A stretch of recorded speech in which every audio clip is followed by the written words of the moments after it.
Welcome to Slow Medicine Radio. Our host is integrative medicine Dr. Michael Finkelstein. Michael offers medical advice from a holistic paradigm, including both medical and metaphysical philosophies from the full spectrum of human experience. Slow Medicine Radio offers fresh ideas on how to attain a state of wellness that seems distant given the limitations of today's medical paradigm. It introduces you to thought leaders who connect the dots between theory and practice, examining health from a broad perspective with regards to medical diagnoses, conventional and alternative therapies, healthcare policy, and related topics that warrant further thought and discussion. Slow Medicine Radio does not prescribe to take this or do that. Instead, it offers an open-minded, intelligent, and practical approach to living, resulting in greater health individually and collectively. Here is Dr. Michael Finkelstein, the founder of Sunraven, the home of slow medicine in Bedford, New York. Well, welcome to Slow Medicine Radio. I'm your host, Dr. Michael Finkelstein, and we're here every Monday at 5 o'clock Eastern Time on 1460 on your AM dial or worldwide at WVOX.com. And the mission of this program is to bring you into a state of mind that will help your state of body. What I mean by that is often we're told how healthy we are by being examined by physicians and lab tests, blood tests, and that's very different often than what we experience when we wake up in the morning. And we're challenged to try to connect one to the other, find a way to live our lives that helps us feel better, function better, and restore a state of health that we might call vitality. And that leads me to the topic for today's show, which is vital medicine, and my guest, Dr. Deborah Zucker, who's a naturopathic physician, somebody who I've had an opportunity to work with over the last several months in preparation for the launch of her book, The Vitality Map, a guide to deep health, joyful self-care, and resilient well-being. She lives and works in the Pacific Northwest, and we have a lot in common, a lot that we'd like to share with you. So, Dr. Zucker, Deborah, welcome to Slow Medicine Radio. Thanks so much for having me here. It's a pleasure. Yeah, well, I'll tell you, it was really a pleasure to read your book and to reflect on your methodology in, I'll say, unraveling a little bit about what constitutes health and well-being. It's not always the case in books that we might put into the genre of self-help, where people really get to explore and think for themselves as much as being told what to think. And I found that to be very true about your book, largely because, and this is maybe the first thing that I wanted you to sort of talk about, is that you had your own personal experience with health. So in addition to pursuing medical training and expertise as a profession, you also are a human being with a health, history that promoted your understanding of what you were trying to seek and what now you're trying to share and teach and help others with. So maybe you could give us a little bit of your background from that perspective and how you acquired your particular take on the definition of health and what we're actually trying to achieve when we talk about becoming healthy. Yeah, sure. Yeah, I'm most definitely a human being, very much on the journey myself, and the book was born from that place.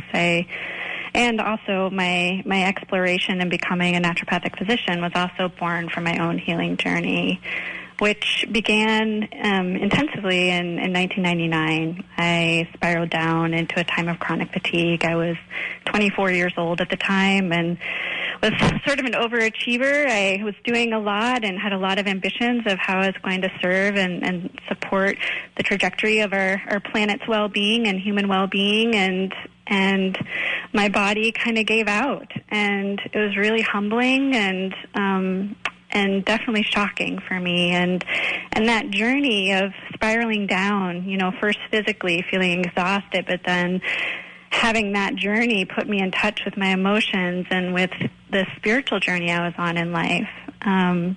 That brought me to a place of feeling like everything I was learning were things that I wanted to be sharing with other people, because I had never learned them growing up. I never really knew what it meant to care for myself in a deep, integrated way. I mean, sure, I had had exposure to basic health and medicine, and I'd been living on an organic, in an organic community and been exercising daily, and yet still, the internal stress and the expectations and the ways in which I was oriented towards my life facilitated this downward spiral into deep fatigue. And for me, both in continuing this journey of exploration and experimentation as I've been healing, and then working as a doctor with others, I see this pattern repeated so much in our society these days. There's such a high level of stress that so many people are living under, and such a disconnect in understanding how do we actually tend to ourselves and guide ourselves towards the vitality that really is our birthright.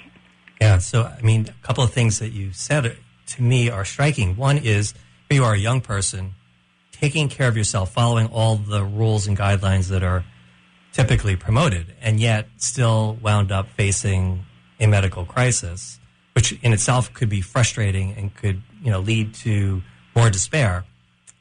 Mm-hmm. I imagine, although I don't know this for sure, so this is the question, when you first started to get sick and start feeling unwell, did you go to traditional, conventional physicians or medically trained personnel to see if they could, one, identify what's wrong with you, diagnose what was wrong, and then secondarily give you something to take care of take care of it?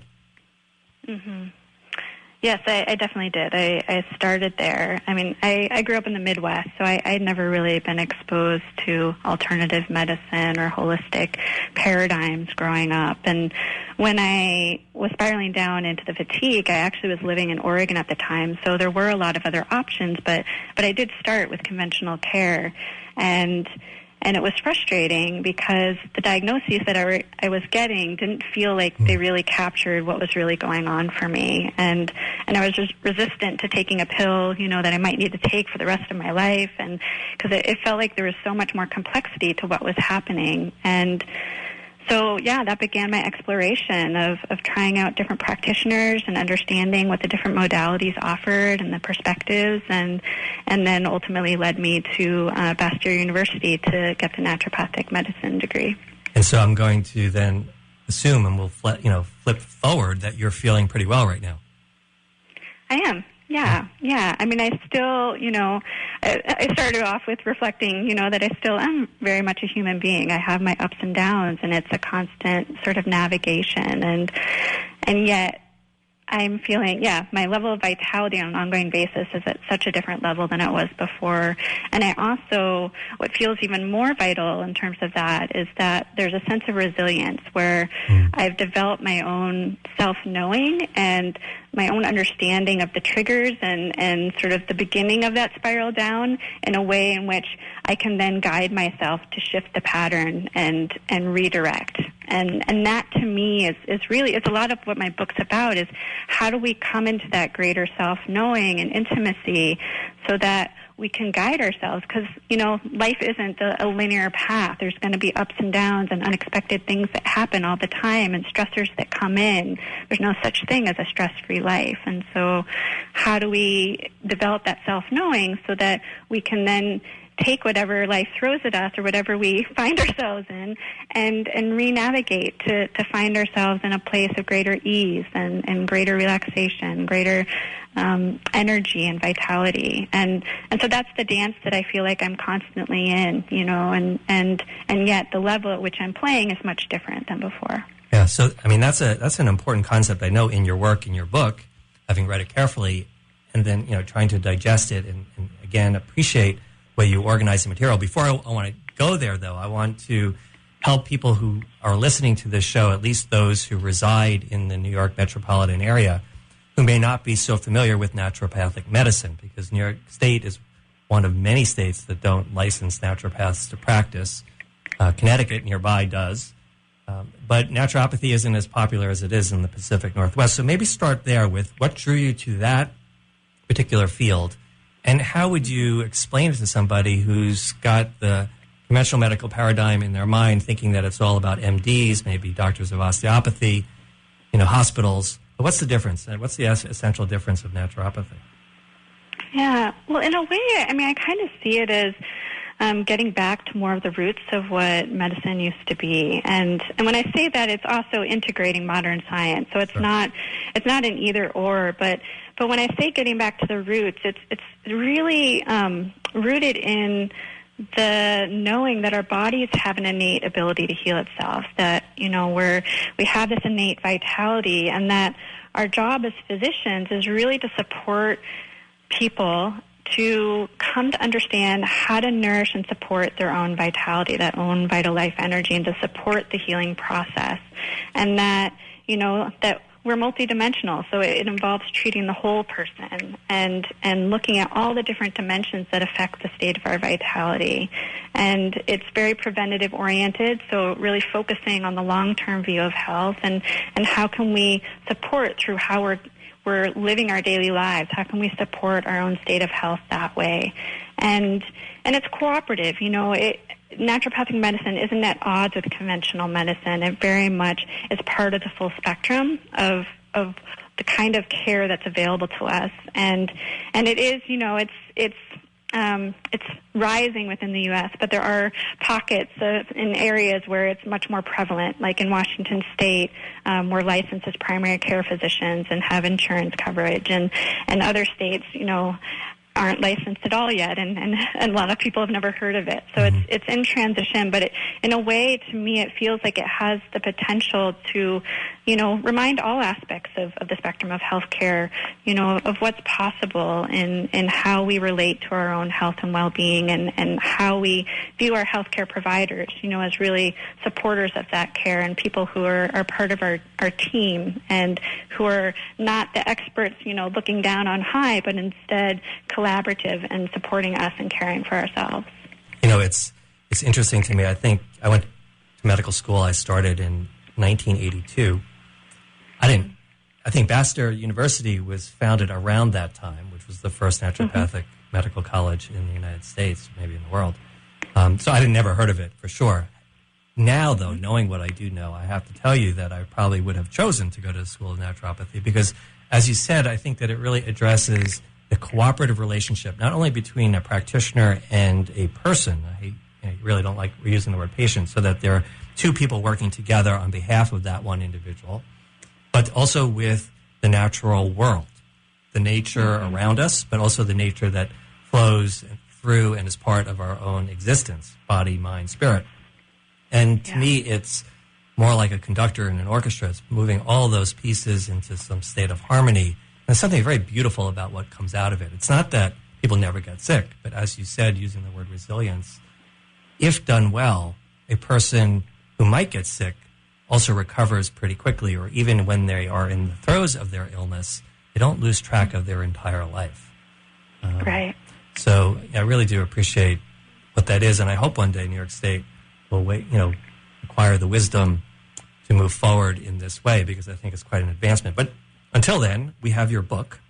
We have a lot of other things in terms of the pearls of wisdom and knowledge. And so let's go there. Let's talk about the way you've broken down material into areas that you call keys to deep vitality. And I don't think the show we have the time really to cover all of it. So let me just say for those listening, and by the way, you're listening to Slow Medicine Radio on WVOX 1460 AM, and I'm talking to Dr. Deborah Zucker, naturopathic physician from Washington State, who wrote the book, The Vitality Map, A Guide to Deep Health, Joyful Self-Care, and Resilient Well-Being.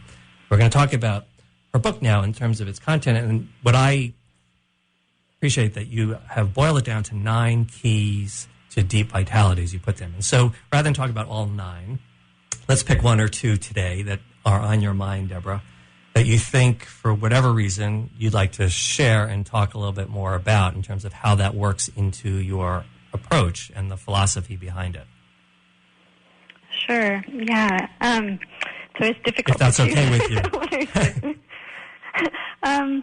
Let's talk about key number 5. That feels so. Key number 5 is aligning with your yes. And for me, this is one I always like to highlight with people, because I think that sense, we all can access that sense of that deep yes inside, when we really feel like, yes, like I get to do this, or yes, this brings me so alive. And And the alignment with the yes, for me, is absolutely essential, to our vitality, because I see all the time, with clients that I work with or with friends, and certainly it's been part of my own learning journey. It was really essential, actually, in my healing journey to recognize this key is, we can be, doing all of the lifestyle habits that we're supposed to be doing, eating a nice, balanced, organic diet and exercising and getting, the amount of sleep that's really good for us. We can be doing all those things that we think of as the healthy habits and still be struggling, with low energy or depression or anxiety or just feeling like disengaged in our lives. And for me, this is often the missing piece. If there are things in our life that are out of alignment, with what actually brings us uniquely alive, because we're each very unique in terms of what that is, then our entire vitality is going to be subdued. That flow of life through us is not going to have the movement that it needs. And so, this could be relationally, this could be with our work, this could be with the food we're eating, this could be with the environment in which we're living. I mean, any dimension of our lives are ripe to be looking at through this lens of what is in alignment. And then also with that comes the courage to, I use the language of pruning, that metaphor of pruning our life, of how can we, trim away and let go of those things that really aren't in alignment. Because that's like a hole, in the bucket of our life energy that's just constantly streaming out rather than feeding back and energizing us. These are all such important pearls, because I think so much of the time when we try to follow advice, good advice, even great wisdom, deep knowledge, we wind up with a lot of rules, yes and no. A lot of no is dominant. Don't do that, don't do this. And we lose touch with the thing that really makes us feel most alive and start getting into a mental state of deprivation, which to me is antithetical. So I want to pause here. I want to take a break. Deborah, would you be open to some callers perhaps coming, asking us a question when we return? Sure. Okay, great. So you're listening to Slow Medicine Radio, and this is 1460 on your AM dial. And the phone number to call in if you'd like to ask Dr. Zucker a question is 914-636-0110. Again, 914-636-0110, and we will be back in a minute. You're listening to Slow Medicine Radio. You can find out more about the show and the work of Dr. Michael Finkelstein by visiting his website, slowmedicinedoctor.com. Slow Medicine Radio is sponsored by the Slow Medicine Foundation, dedicated to providing community-centered experiential and reflective learning for individuals, families, and groups, offering educational programs, events, and resources, as well as insightful health evaluations with customized medical guidance. Dr. Finkelstein works with his wife, Robin Queen Finkelstein, at their farm, Sunraven, in Bedford, New York. And they invite you to visit and take advantage of this unique resource, including men's and women's groups and couples programs. If you think about it, much of what we experience when we don't feel well is a result of the fast world and how it affects us. Therefore, if fast is the disease, then slow is the medicine. Visit Sunraven, the home of slow medicine in Bedford, New York. Go to slowmedicinedoctor.com or call 914-218-3113. And thank you for tuning in Mondays at 5 p.m. right here on 1460 WVOX.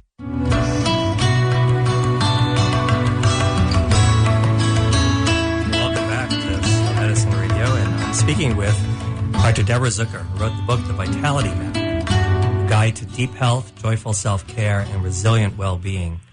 And Deborah, you had just shared with us your thoughts on one of your 9 keys, which was this aligning with your yes, which, again, I really appreciated, because people should have fun in this process of taking care of themselves, as opposed to feeling like they're always suffering and whittling away those things that are fun.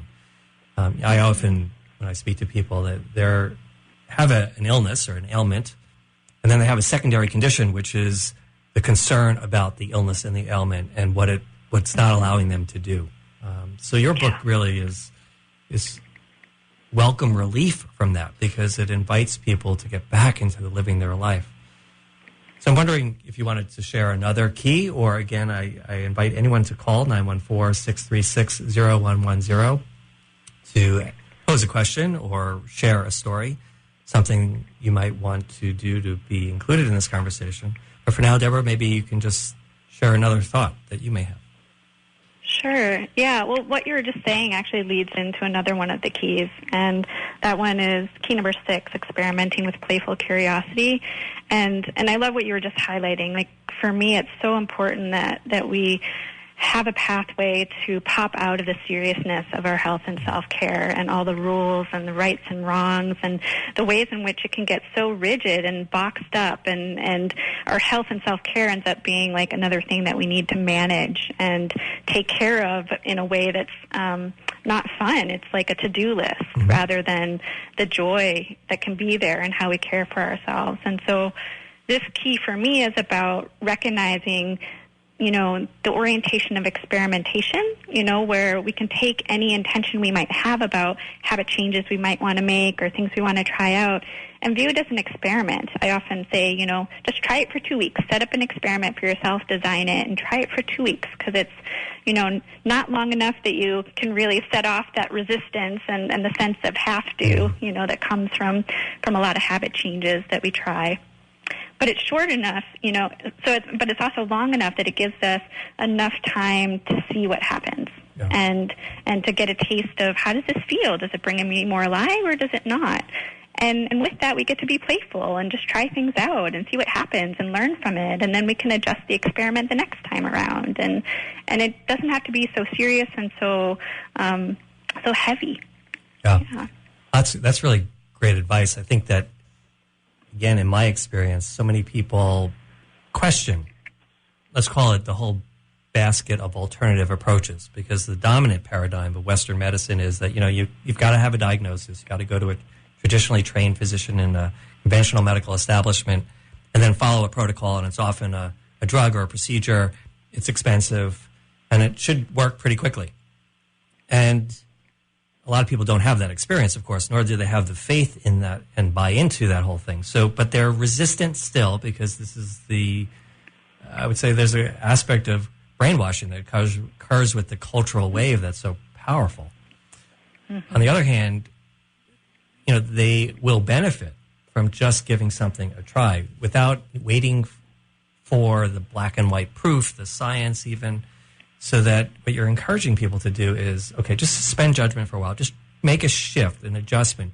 Play with it as an experiment on yourself and see what happens. And use your own experience as the basis and the determinant for whether or not you want to continue. Mm-hmm. And that, I think, is great advice. I think that's just, let's not debate it so much, not explain it so much, because that gets us into that heavy state of mind that everything has to be serious. But, this is a dance. You use that word dance. I love that analogy, even the idea that, we can even dance with pain. It may not seem natural or commonsensical. However, those that learn to do that often report great relief and the ability to get back into their life. Yeah, I love what you're highlighting in your reflections, because it really is, we get buy-in when we have the direct experience ourselves. If it's coming from someone else, some personalities do better with it than others. They might have the discipline to hang in there. But the real buy-in and the orientation that I really try and bring forth is the long-term orientation of our relationship with ourselves. And so if we have direct experience of something supporting us and feeling good and bringing us, more energy and aliveness and awakeness in our life, there's buy-in, and we might not need to rely on, what other people think of it, because we know it feels right for us. Yeah, it's so powerful. I think it's fair that people have healthy skepticism, really, or don't always want to trust, but what's your alternative? To wait until there's absolute proof, or especially when something is about lifestyle, it's about an approach, it's about thought process. It's not taking something that's got tremendously negative side effects. You're talking about bringing people into states of joy, and exercising muscles specifically that they haven't used in a while, just to see how that feels. Often it's just remarkable. And I think it's very uplifting and very powerful. So we only have a minute or so left. I wanted to invite you to share with everyone listening how they may reach you. Obviously, your book, The Vitality Map, is a good place to start. But if they wanted to learn more about you, what would they be able to do? Yeah, well, you can go to my website, vitalmedicine.com. I'd love to hear from you. I'm very responsive to people who reach out to me. And then for my book specifically, you can go to thevitalitymap.com, and you'll be brought right to a page. There's a free download for the book there, and you can learn more about it. And there's a link to buy as well. Yeah, well, that's great. And what's on your horizon over the? I know that you moved recently, which probably was a big event. I've seen pictures on your Facebook page, which I'm proud to call you a friend. They seem remarkable. So what's on your horizon? Well, at this point, I'm still kind of recovering from the book birthing, right. So that was just a month ago. And yeah, what's on my horizon really is continuing to do more outreach and share the book with other audiences. And I do a lot of different virtual and retreat-based programs, so I have some of those coming up in the fall and winter. And this summer, I'm settling into my new home here on Whidbey Island, and I plan to get out hiking and kayaking, and that's pretty much what's there in front of me right now. I think that's a good plan. What's in front of you, especially the natural world, which this time of the year, at least in North America, is often quite stunning and very comfortable. So, Deborah, I wanted to thank you again then for joining me, sharing your wisdom, sharing your life story, and just being who you are, and I look forward to seeing you one day soon. Thank you so much, Michael. All right, and be well always. You're listening to Slow Medicine Radio. Thanks again, and we'll be back next week, July 4th. We'll talk about independence.